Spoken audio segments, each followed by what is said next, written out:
right, well, I have a couple minutes after 2, so I'm going to turn it over to Jonathan Webb to kick us off. Hey, Amy, thank you. And welcome to everyone. Thank you again for carving out time on your calendar today to be with us.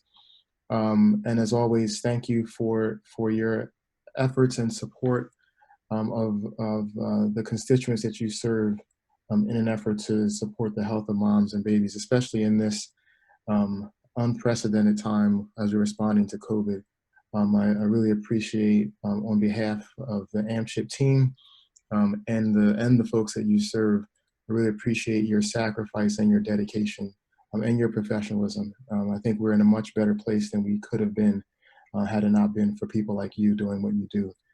So thank you first and foremost. And my hope, my thoughts and prayers are with you on a daily basis to make sure that you and your families and all the people you're engaging with are safe. Welcome again. We have a really packed agenda, so I won't spend too much time on my part, but I did want to offer some updates. But before I got into that, I wanted to say thank you again to our federal agency partners from the Maternal and Child Health Bureau and from CDC, who have gone above and beyond, in my opinion, their commitment to this convening. Not only are they coming to present every couple of weeks, but they're actively taking notes and collecting the feedback from the folks on this call, and they're coming prepared to the next call with responses. And in some cases, if they can, are providing responses in between the time we meet. So thank you again to our federal partners for your commitment and dedication to this group and to this call. Just a couple of very quick updates from the AMCHP perspective. Two that I wanted to talk about. One is around our conference.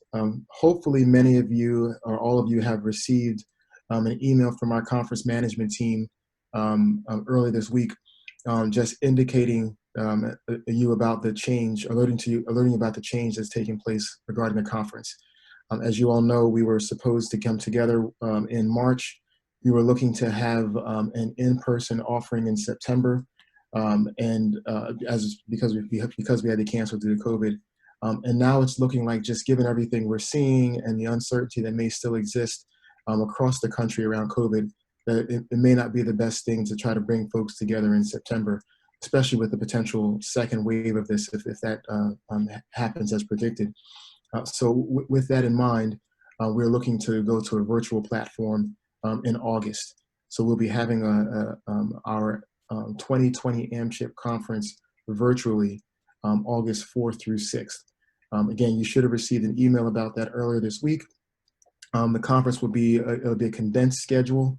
Although it's 3 days, the schedule will be shorter than in the previous years to allow for a better virtual experience. So there's more information to come on that.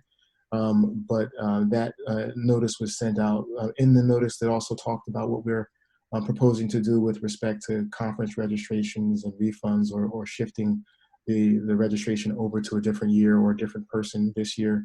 We will handle those situations as they arise individually, but we're wanting to be flexible with you and ask for your grace and patience during this time as we're trying to meet all the needs, but still get really good content out to you as part of our conference. The second update I wanted to offer is around the recent CARES Act funding that that AMCHP received a notice around. We are looking to support the public health system, states and territories, in expanding and supporting the implementation of telehealth across the country in response to COVID.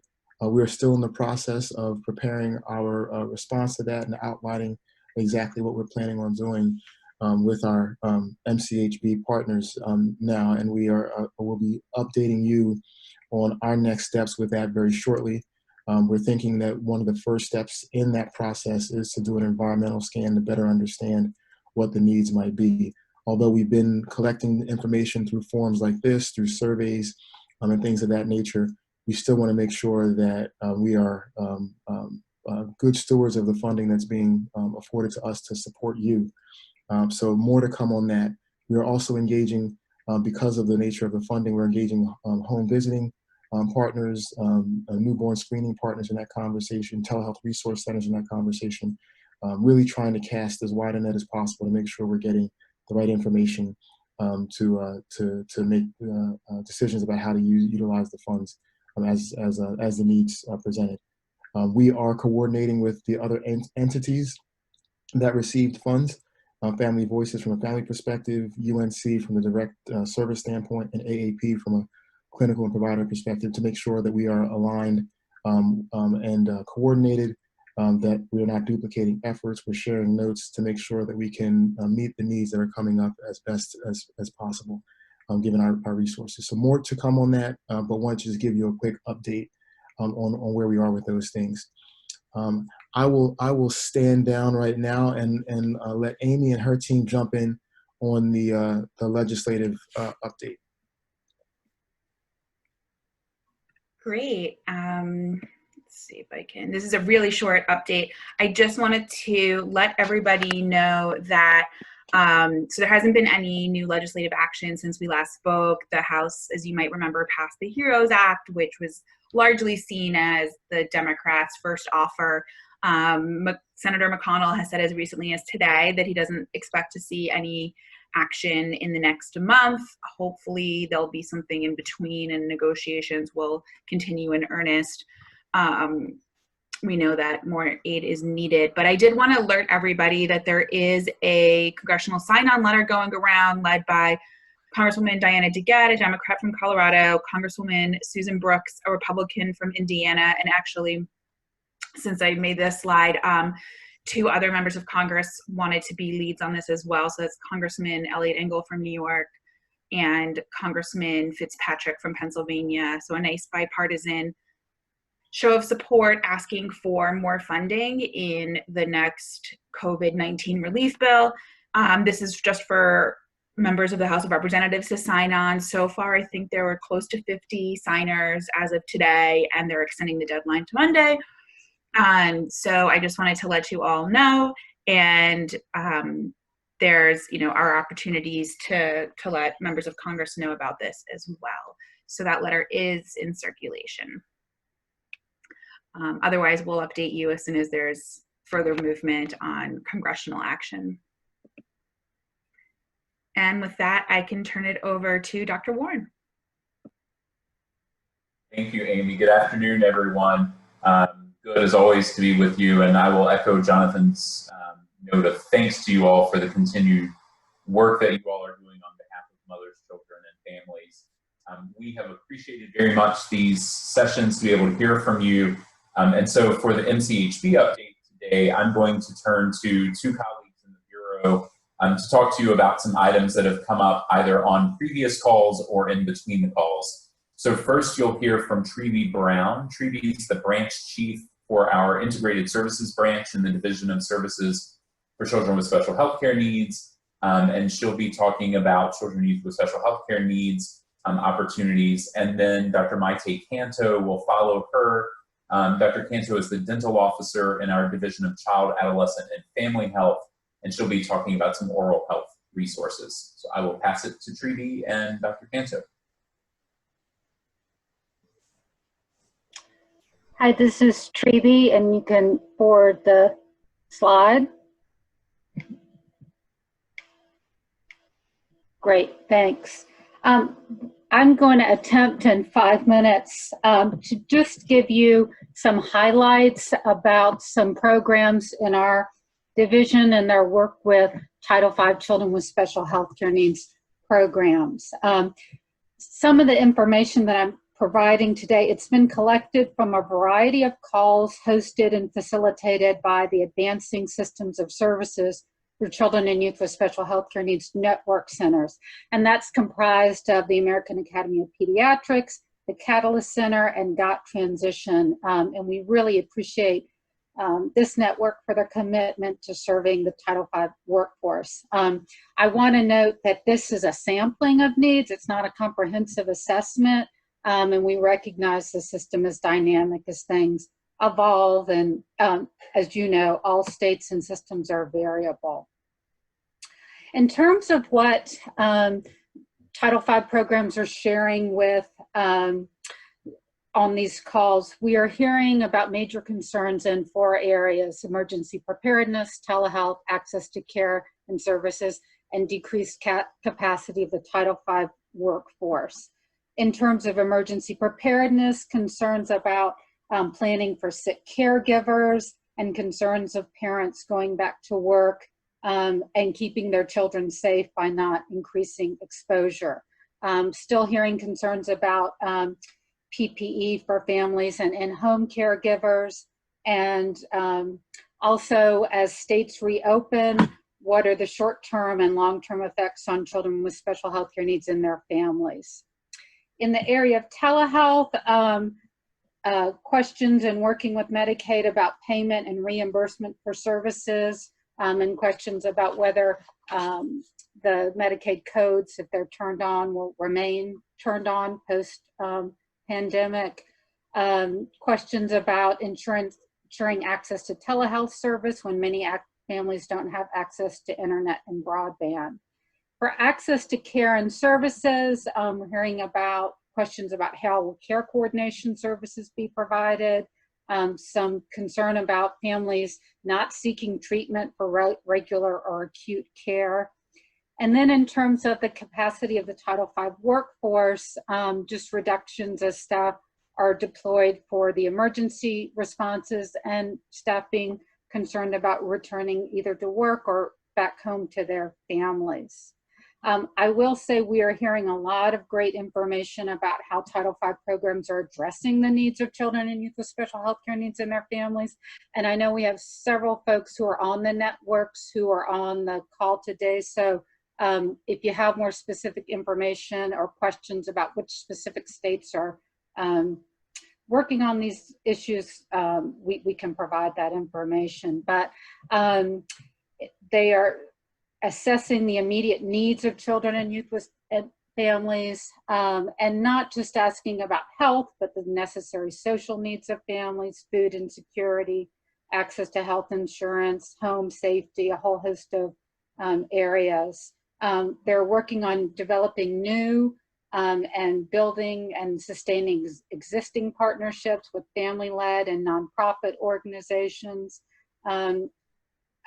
to disseminate information that addresses specific topics for children and youth with special health care needs and families. They're also working with additional state service sectors like Medicaid, education, emergency preparedness, and also working with hospitals and health systems, including partnering with hospital associations to craft crisis standards of care. As you know, there's a lot of work in terms of effective communication strategies. Staff in Title V programs are staffing on COVID hotlines, as well as having additional frequency and calls on their existing hotlines. States are also using social media to increase reach and also using parent consultants to help with this. So that is a rapid fire and just again highlights of some of the things we're hearing, as well as some of the Title V response. If you can just forward the next slide, I'll highlight a couple of areas. Just thanks. A couple of areas that may be of specific interest for Title V children with special health care needs programs. One is the Advancing Systems of Services for Children with Special Health Care Needs Network Cafe Chat. That's where we've gotten some of this initial information, and we can provide information about how to participate with that on the chat box. And then a specific COVID page on our MCHB website for children and youth with special health care needs. And I do want to say that we have many other centers in our Division of Services for Children with Special Health care needs, and they're all addressing COVID-19 in some capacity and developing resources. So if you have specific questions, we're happy to link you with the centers or provide you with additional information. So thanks for the opportunity to chat. Good afternoon. This is Maria Teresa Canto. They call me Maite, and I'm the dental officer in the Division of Child, Adolescent, and Family Health. Regarding resources on oral health, the National Maternal and Child Oral Health Resource Center includes in the website a section and a page that is specific to oral health resources in response to COVID-19. And in this section, it provides information from several professional organizations and federal agencies. Also, it has another page that is resource highlights for teledentistry. So there, if you go to the web page, they're in the middle column, and the first that you would see are the oral health resources in response to COVID-19, and below that is the resource highlights for teledentistry. In addition, it is good to remind everybody that the dental healthcare personnel are licensed by the states, and they have to follow the Practice-Based Act of each of the states and other relevant regulations. So it is important that if you're interested in what's going on at the specific state, that you contact the dental director for additional information. When you go to the Oral Health Resource Center website, in the page specific to the COVID-19, there's a link that will take you to all the states, and it provides the name of the person that works in the oral health area for that state. So thank you very much. And if you have any questions, you can always contact us at the Maternal and Child Health Bureau, and we'll be happy to get back to you with a response. So thank you both Treaty and Maite, and again, really appreciate the questions that you all have put forward and appreciate the opportunity to be on these calls. As always, please let us know how we can be helpful and support you. Please feel free to reach out to any of us at any point, and we will be happy to try to get you an answer or to point you in the right direction. Thank you. Thank you, Dr. Warren, Treeby, and Maite. I really appreciate the information. I would ask folks that if you have any questions that have bubbled up while the team was presenting, please put them into the chat. And when we get to our Q&A portion of this call, we'll make sure we circle back to them. So thank you to the MCHB team again. We also have with us Dr. Georgina Peacock from the CDC. Dr. Peacock, would you like to share the updates from the CDC? Sure, I'm happy to. And I think what I was asked to do before I gave a couple updates from, I mean, this is an update from CDC, but a little bit of a different update is I haven't been on the last couple calls because for about 2.5 weeks I was deployed to the Navajo Nation. And I think some people had asked if I would give an update on what happened there. So I will do that really briefly and then give you a few other updates. I wanted to let you know that I am joined by some of my CDC colleagues, Shana Godfrey-Cato, Kim Newsom, and there's a couple other people, and I've lost my list of who's here. So if one of my CDC colleagues can put that in the chat, I apologize to the people who I'm not introducing, and I'm glad to have everyone with me here from CDC. So first about the Navajo Nation. I deployed with a team of about 12 deployers from CDC, and the main purpose of our deployment was to enhance and support contact tracing and case management in Navajo Nation. When we arrived, it was decided that we would split up into a couple different teams. So one was to we sent half of our team down to up to a place called Kayenta that is fairly remote and was having a lot of challenges with contact tracing. And so we had one team that focused on helping build capacity around contact tracing. Another two of us stayed at the headquarters and supported the creation and sort of assisted with the health command in the emergency response center at the Navajo Nation Health Command.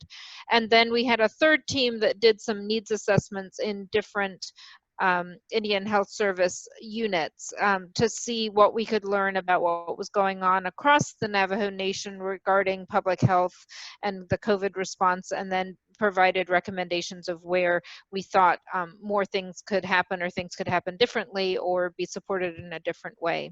In addition to the team that I was on, there was already in place, and they'd been there for about a month, CDC, Indian Health Service WASH team, and the WASH team focus on water and sanitation.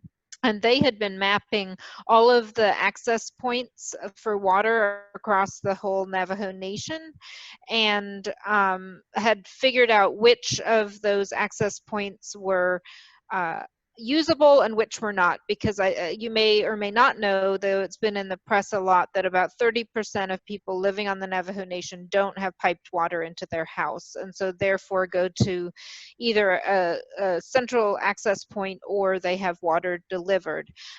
So the team that is doing that water work now is going through and repairing access points, figuring out how to make sure there's a central access point for water in every chapter in Navajo Nation, and there's 110 chapters, as well as working to deliver some water to people that are COVID positive or who are vulnerable for different reasons, so that they have water delivery coming to their house as opposed to having to go somewhere to get that water. So that was kind of the general overview. Some of the accomplishments that we made within that first 2 weeks, and I'll just say that there are people from CDC that are going to be there for 120 days, so I was only there right at the beginning to help set things up.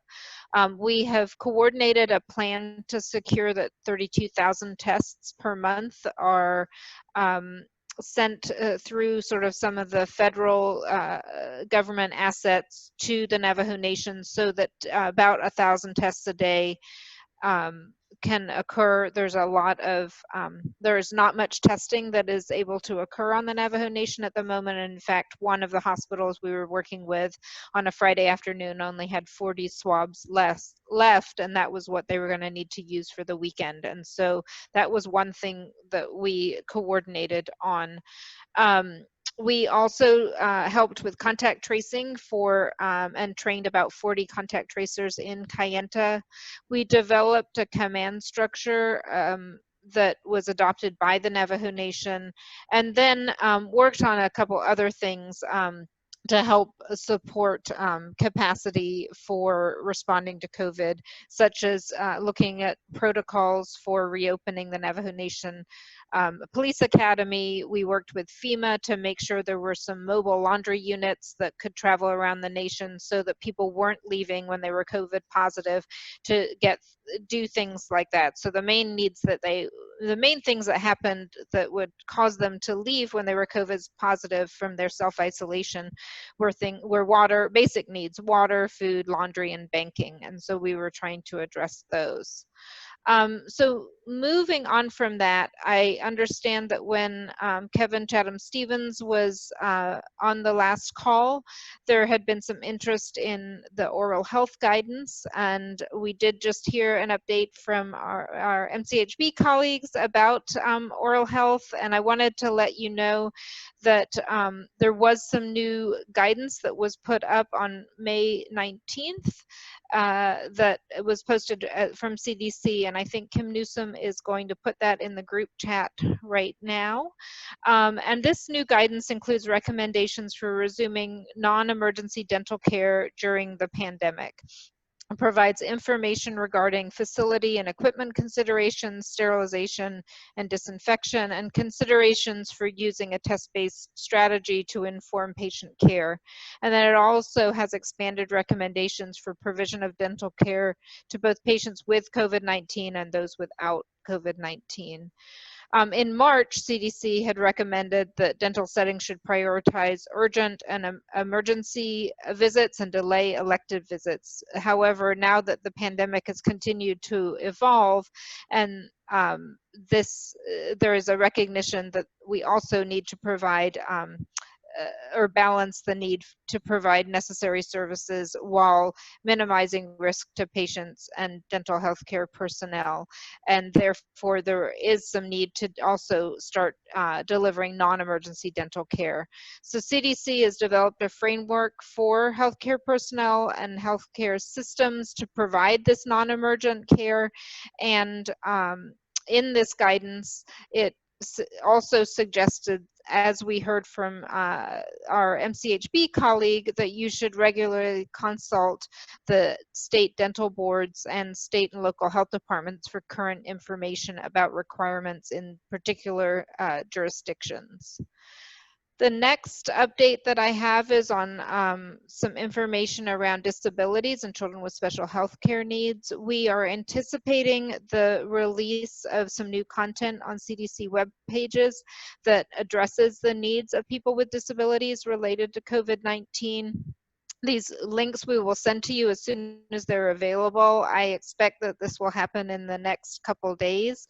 And the new guidance that will be provided is on direct support providers, group homes for individuals with disabilities, and people with developmental and behavioral disorders. The direct support providers page will provide a range of services that support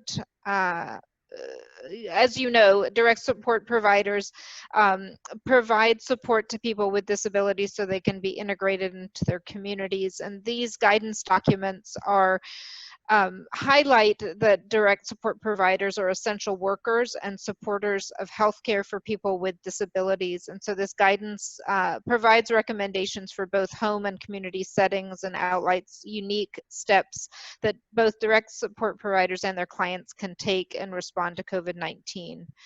The next page that I talked about, which is focused on group homes, summarizes some of those distinctive accommodations, modifications, and assistance that may need to be provided for residents with disabilities. And then that third page talks about some of the specific considerations what people may need to have related to individuals with developmental and behavioral disorders and the people who support them.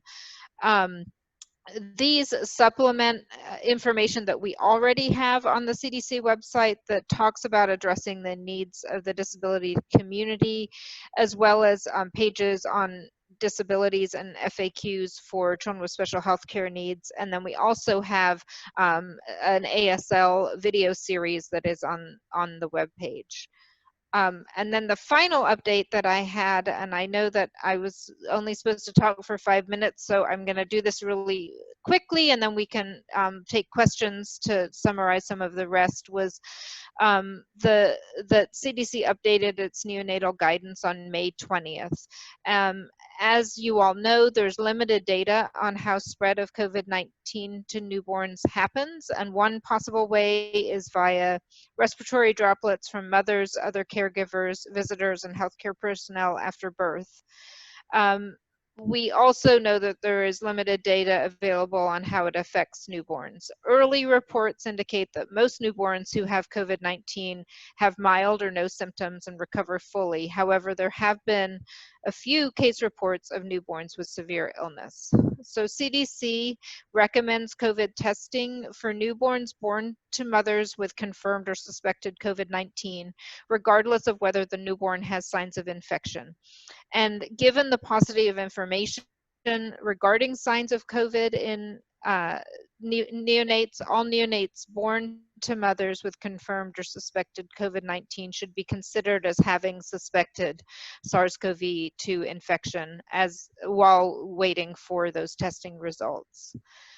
And although we recognize the ideal placement for a healthy newborn is in their mother's room, healthcare providers and mothers with confirmed, so with healthcare providers and mothers with confirmed or suspected COVID-19 should strongly consider temporary separation of the newborn from the mother to reduce the risk of transmission to the newborn. When temporary separation is being considered, risks and benefits should be discussed by the mother and her healthcare team, and decisions about temporary separation should be made in accordance with the mother's wishes. Temporary separation in hospitalization can be done in a number of different ways, including use of a separate room, or maintaining physical distance 6 feet or more apart between the mother and the newborn, or placing the newborn in a temperature-controlled isolate in the mother's room.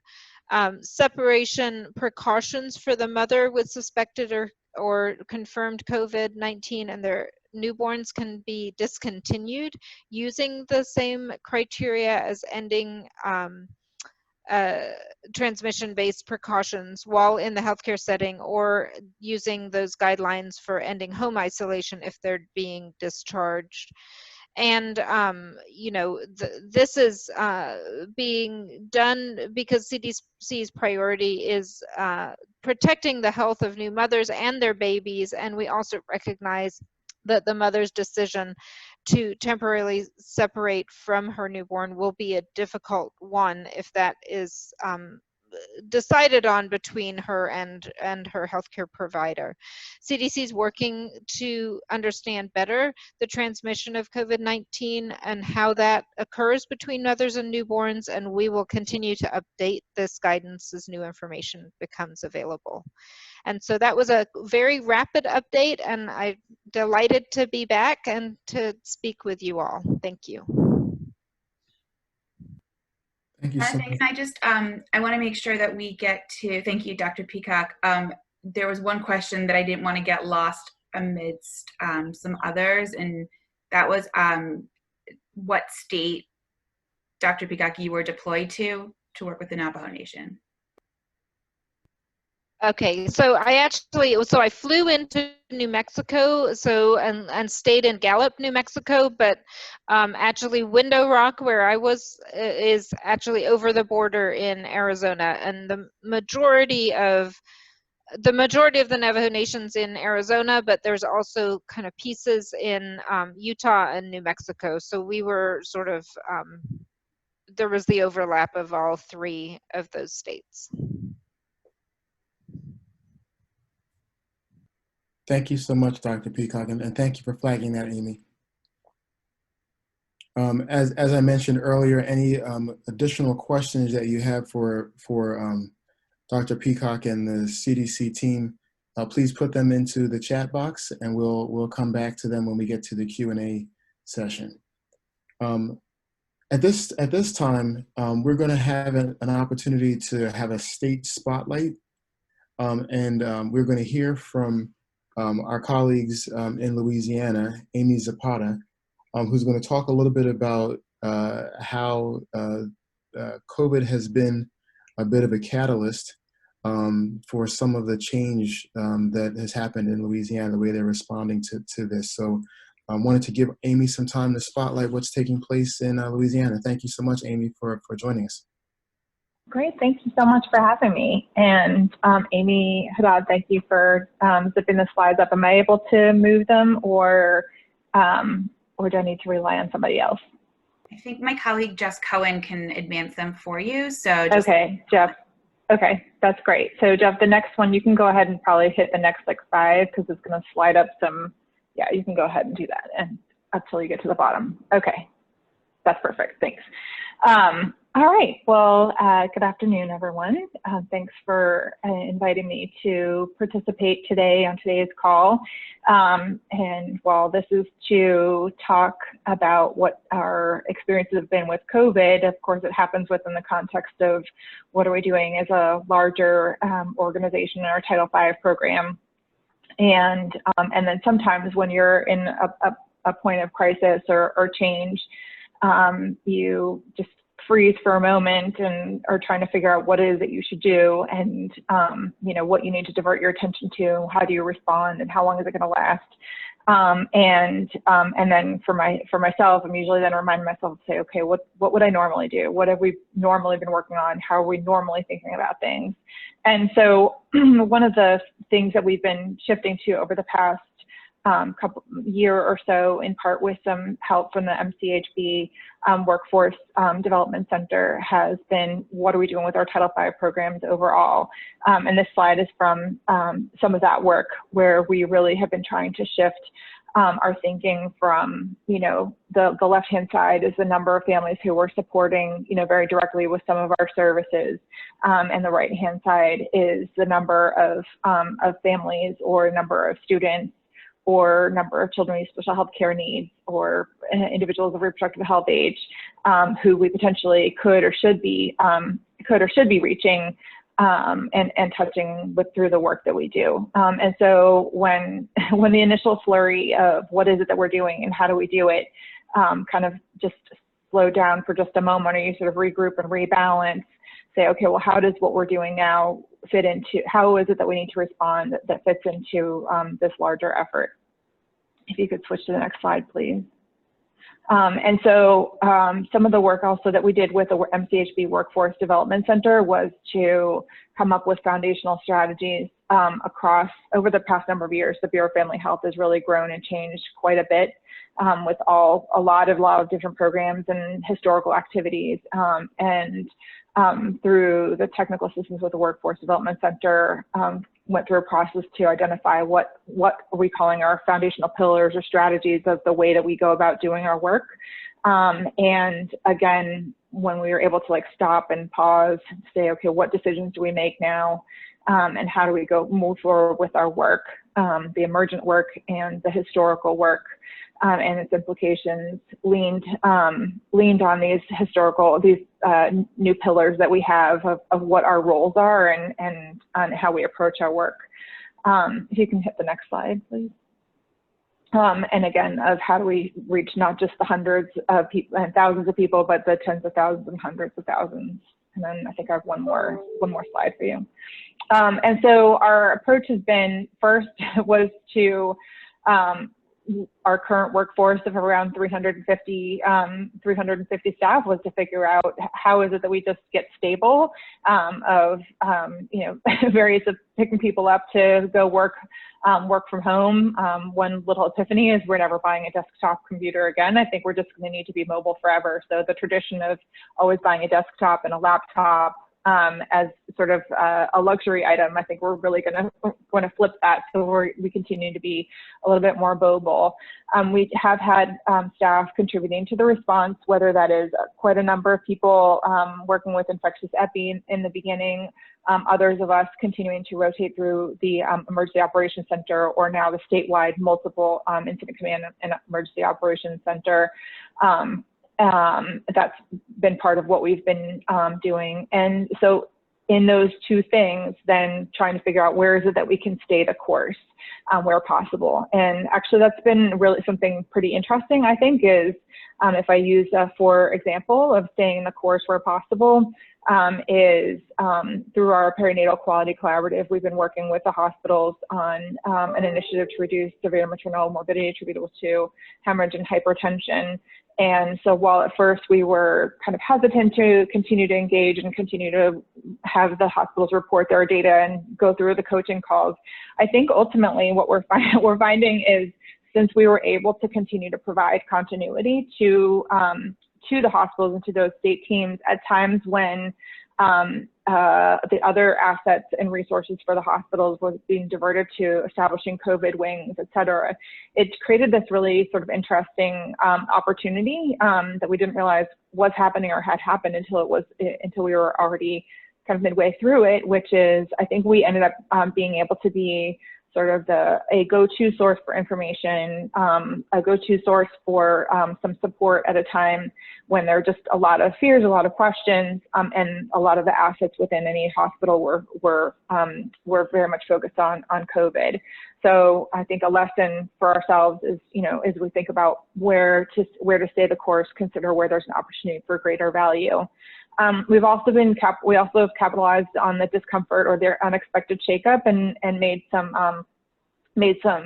have been making some changes. So for example, historically, we have had parent liaisons who have been embedded within our CYSHCN clinical services, but since we were no longer providing clinical services, but in our clinics, but we knew that there was a great need, if not greater need than normal, we embedded those parent liaisons back within Families Helping Families organizations, and our attention is actually shifting now to how do we help those organizations be as strong as possible, and for us to support them potentially differently. So we have been using that, again, that discomfort, that unexpected shakeup, to potentially make some changes that I think will be stronger in the long run for providing support to not just a few, but for a lot of people. What we've also been working on is capitalizing the windows of opportunity around, so for things that have been kind of waiting in the wings of whether it was telehealth or remote visits for our parents and teachers and maternal, infant, early childhood home visiting, nurse family partnership services. I'm really happy that we were able to pivot really quickly in both of those programs, reproductive health and MCHB, to offer services remotely. That was something that we had in a pipe dream, but this has really then accelerated it. So that is kind of tying into the last, which is how to diversify our capacity for simultaneous responses of continuing the current work, using the catalyst of an uncomfortable and unexpected experience to potentially accelerate change or to pivot. So that is not a deep dive within any specific angle of our programs and programming, but just a good sense of the different ways that we have really been trying to row and contribute and have a long game and take advantage of opportunities for accelerating change, and really how helpful the foundational work that we did with the Workforce Development Center was to keeping us grounded in that. And that is all that I have. That's great, Amy. Thank you so much. I have a couple of questions for that, but I'll hold mine to get a couple that are coming through in the chat box. But thank you for taking the time to share that work with us. Really, really fascinating stuff. Let me make sure I have the. Okay, so there are a couple of questions that came through, or questions/comments that were coming through in the chat box, and I'll go through those first. So Jerry, it looks like you had a question for Dr. Peacock regarding collaboration with the CDC and the Navajo Nation and the examples of successful strategies. And it looks like, Dr. Peacock, you have responded to that. Do you want to do a quick verbal comment? Oh, sure. Sure, I was trying to be efficient, but yes, I think what has been successful there is they've got a lot of NGOs on the ground, such as COPE and CORE. One of them is associated with Sean Penn. The other is associated with Partners for Health, or Brigham Women and Children's. Johns Hopkins has had a presence helping with the Navajo Nation for, I think, 25 years, and then Doctors Without Borders was also there. And they've got a number of federal folks there too, so FEMA and ASPR are there, as well as CDC. And then there's Indian Health Service, which is federal, that provides a lot of the healthcare, and then some of the healthcare is provided directly through Navajo Nation, depending on where you live in the Navajo Nation. I think one of the both benefits and also challenges was that you have all these people, they're all there to help, and they all have different pieces, and the coordination wasn't quite there. And so even in the 2 weeks I was there, there was a huge amount of coordination happening. And you know, the plan is to transition everybody at the Navajo Nation that's doing contact tracing to use a common platform called ComCare. ComCare has been used, I think, in other places as well as a contact tracing platform for things like Ebola and other things. And what the ComCare platform does is it also allows people to flag when there are needs, and that can then shift over into case management. And so their public health nursing staff could work with the contact tracing staff, and a lot of times those were sort of the same people, but they could coordinate together to make sure that if you had someone that was COVID positive, that their basic needs were being made. The other thing, for example, that FEMA had was doing when I left was they were assisting with figuring out different places for isolation. So a lot of times if you test positive but you're asymptomatic or not very sick, if you go home you're going to infect other people because you live in a really small dwelling with a lot of multi-generational housing and not much room. And so they were coming up with things that would be culturally acceptable. Some of those were hotels, some of those were taking some of the alternative care sites that ASPR had created for step-down units for healthcare and made those into isolation units. And then there also was an option that they were putting together where you could basically get this kit, this isolation kit that had a tent in it, and it had sort of basic food and water and other things that would meet your basic needs, and you could actually set up a tent next to your house where someone who was you know, COVID positive but asymptomatic or minimally symptomatic could stay, and they would still be close to their family. So I felt like there were a lot of creative things that were happening. There's a lot of need for coordination, and there's just a lot of need in general. This lack of water is really significant, and so the more water they can bring, I think, to the Navajo Nation through access points, through home delivery, through other means. National Guard, I think, was going to start delivering some water to different places as well. You know, there's a lot of good things happening, but a lot of need. And so I'm hopeful that over time and quick time that things will get a lot better there. Thank you so much, Dr. Peacock. Going through the comments here in the chat, or the questions in the chat, agree with Dr. Warren that that's really strong work, Amy, and an excellent example of Title V leadership in changing times.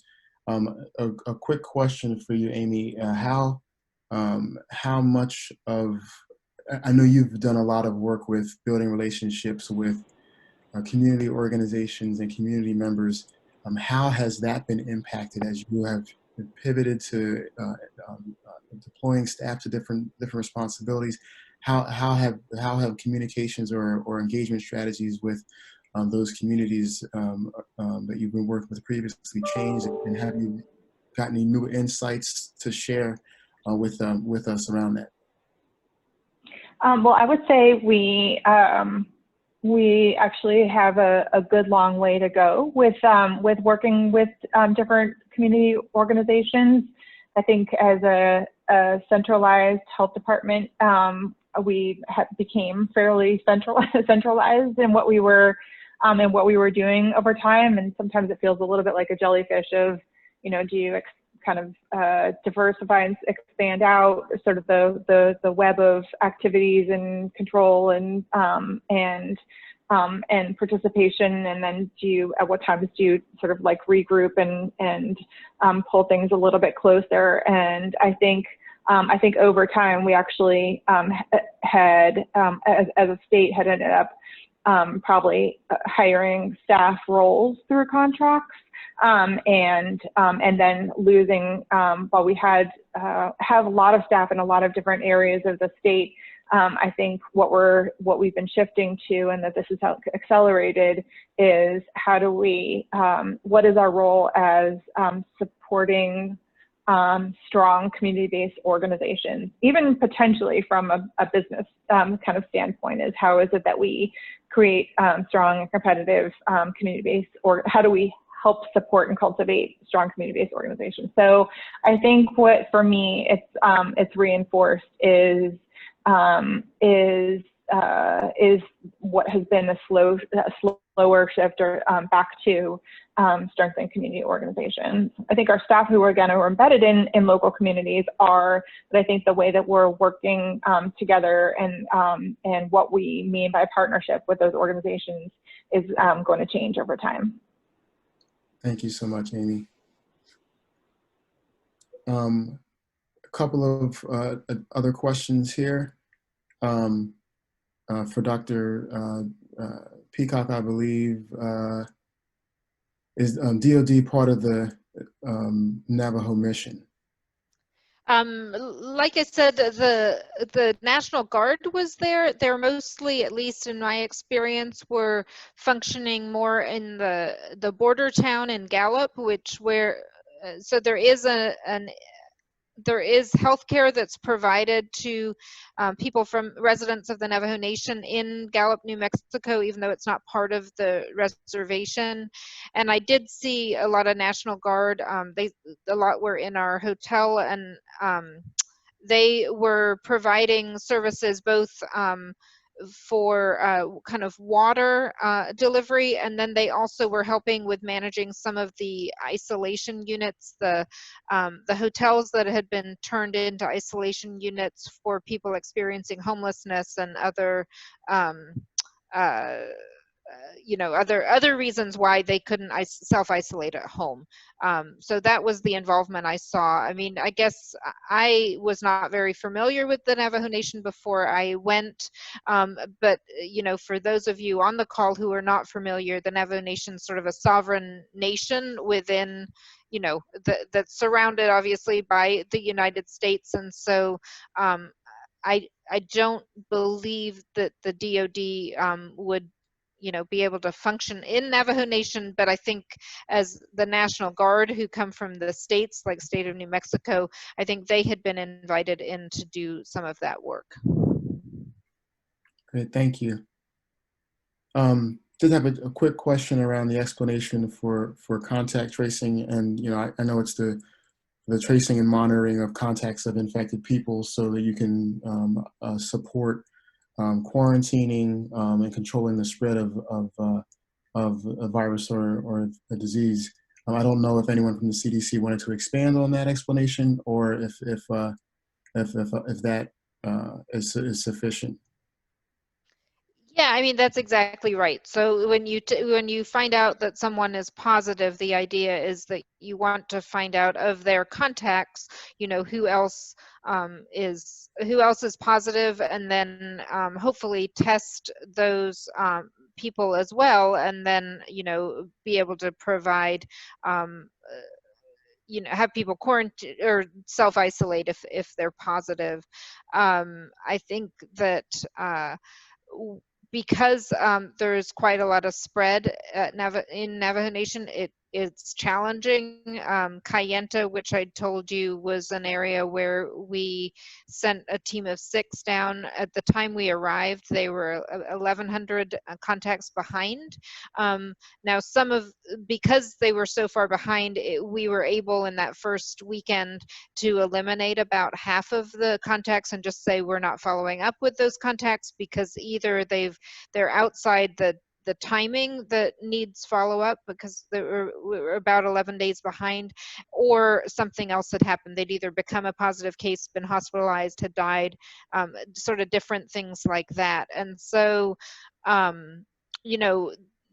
I think the contact tracing, though, on Navajo Nation had a different feel to it, and I'm sure there are other places in the United States that have this same feel, but contact tracing was so closely paired with case management because there are so many needs of the population who are getting ill that I think that both added the need to have that contact tracing happen, as well as, you know, also really thinking about how to solve those issues.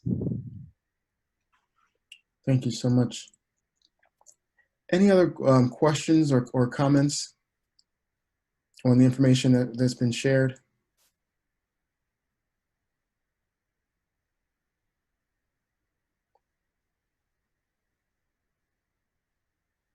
We do have a couple of discussion questions, but our time has kind of gotten a little bit away from us today. I'll give you sort of a glimpse of what we'll be touching base on next time. Amy, did you want to share the discussion questions really quickly? Or Jess? Okay, let me see if I can get them back. Oops. So one of the things, again, thank you to everyone who has presented today. And again, thank you all for your time as always. We know it's precious and valuable, and want to make sure we're being good stewards of it. We will be having the continual updates from our partners on our next call. We will also be looking to delve into some of these comments that are discussion topics on our next call, and let the conversation and responses to the discussion items lead us where it takes us. We hope to also have a presentation from Mississippi next week, or next call, to sort of share and highlight some of the things that they're experiencing and ways they've addressed the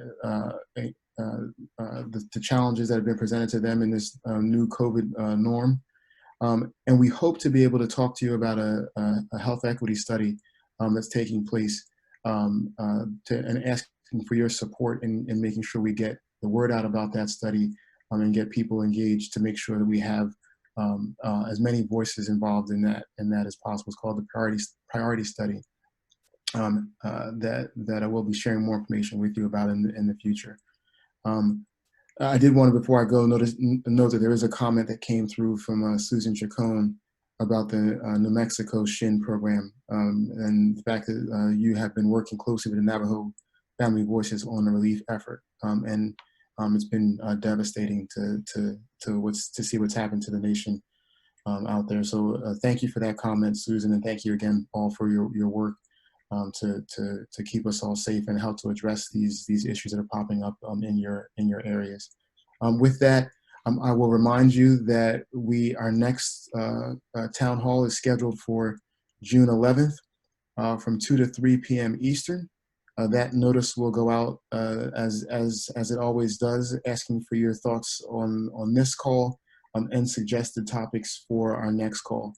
We also will be sharing information with you, as I mentioned at the top of our call, around our approach to supporting you with the CARES Act funding around telehealth and the COVID response. More to come on that. Again, thank you all for your time. Thanks again to our federal agency partners, and we look forward to touching base with you again on June 11th. If for whatever reason there are topics or questions or things that come up that you want to share with us, we, in our communication to you after this call, will share with you a new email address, covid@amchip.org, that we have, so we can collect all of your comments, not just related to the call, but in general. Best practices, concerns, questions, anything that comes up that you want to share with us, that will be in the communication that goes out after this. Please use that email address. There's an internal AMCHP team that's collecting all these responses and making sure that we can better strategize our response to you. Thank you all. Thank you, Amy, and looking at Zapata and Haddad, and look forward to touching base with you next call.